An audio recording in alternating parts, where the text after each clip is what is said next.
this without shoes. Okay. We're gonna have to move so we can see. You want me to scoot elsewhere? Go out?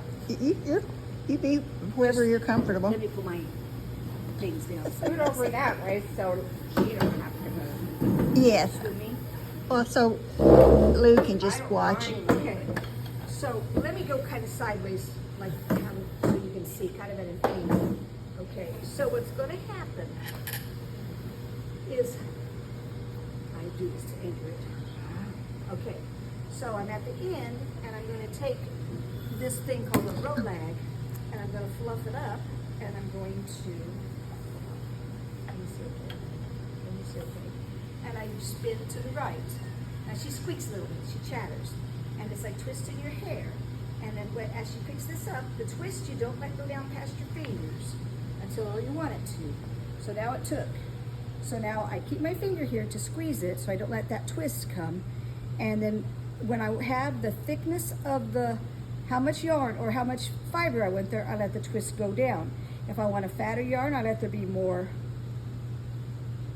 there. Like that's going to have a fat spot there compared to this. And then it goes in with the break. And that's what happens. This is all it is. It's mindless. It's really therapeutic. I can just do it I without, can just see, yeah. you just and I'm a toe wiggler. Or if you have those anxious feet or legs, Yes. you know, that you have to move, restless. Yeah. This restless. People have restless Yeah. feet too. This really satisfies the need for me to be wiggling my feet. Mm-hmm. I can wiggle my feet anywhere and everywhere. Everywhere. My poor husband put up with it 22 years. Get in bed and the toes start wiggling. He just lay there and ignore me.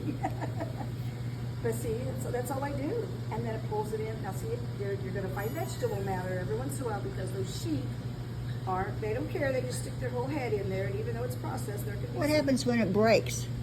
You just puff it up Puff- and add some more onto it? Because I can I see don't me breaking it. understand. It's not, I mean, how it won't break on you. Well, If it's too thin, it will. But Yeah. remember the story of the, maybe not. A 3-cord strand is not easily broken, the Bible says. Oh, yeah. How many more strands is this than 3? And then was the Chinese one that talks about the father, the brothers, 7 brothers were always fighting, and he had him one bring in a stick and he could break it, but then he had him bring in 7 sticks, one representing each brother, and it couldn't be broken, so the unity made them stronger. They couldn't be broken. And so if you think of look at how many fibers there. Yeah. And you know that the silk, how long it was, well, that probably goes up into here, some of it, and overlaps. So, no, it's not easily broken. This is amazing. If I wanted to break it, I have to do this and pull hard. I That's said pretty that hard. because Oh, I could. but you're not done. No. But she. So all but- I do is twist it here, puff it up, and let me take that off. I said that because I could just see myself breaking. So you just kind of puff it up together, and now the twist is coming down. It's going to pull it together. It's going to catch it. See? So it doesn't matter if it breaks. And that's how you do it. Now Val Gannis does this too. She has a bigger one, and she does a long draw. She takes it, she pulls it out, but she doesn't do the mixtures like I do. All these, she does sheep, and sheep has barbs on it.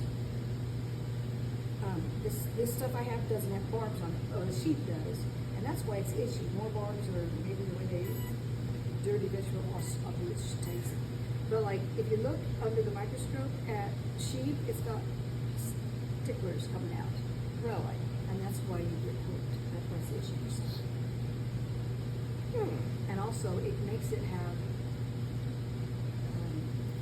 memory, so it springs back. So people mix sheep with alpaca. If alpaca, which is hollow like bird feather, it holds air, so it's warmer than sheep. And alpaca will drape on you like it has, like an old worn out garment, because it has no memory like the sheep. So that's why they do mixtures. One softens with the other and gives this one memory, so your garment lasts longer and Lasts better. longer. So I really like alpaca. Val really likes sheep, but I like the mixtures, the exotic mixtures. I spun camel. Now, is there a place that you can buy this different? Well, I know people up by Danville. There's a yak and a buffalo farm. You can even buy the yak meat to eat it. $16 a pound. Oh, Oh, I hope by it's Danville. tasty. I think it's $16 a pound. Ooh. A pound's a pound, you know. Pound of hamburgers, pound of hamburgers. Is it Yeah. is a pound a big bunch or just No, it's just A pound is like a stick of butter, or a package of butter. Just a small? it's expensive. I've not had it yet. I'm going to try some though one of these days. And the buffalo, you can eat the buffalo too, and that tastes like beef. I've had buffalo before, but I don't know about yak. But the rule of thumb for me is it going to be a warm fiber? Where does the animal live originally? Oh, Yaks are in Tibet. so that's They're cold. that's cold. Yeah. And they're the beasts of burden that carry the stuff up to the base camp of Mount Everest. Yeah, The yaks do. yeah. So their fiber has to be warm. Mhm. Alpacas are they're in the Andes Mountains, and I was in Quito, and that's at 9,000 feet, 2 miles up, a mile higher than Denver. And if you want to go up to the mountain behind it to hike, you take a tram or like a ski lift car type thing Mhm. up 3,000 feet, and you start hiking at 13, sorry. Oh my 13, you goodness. start hiking at 13,000 feet, and it goes up to 16,000 feet. That's high. Well, there's alpacas and llamas all up there. So they're used to the altitude and cold and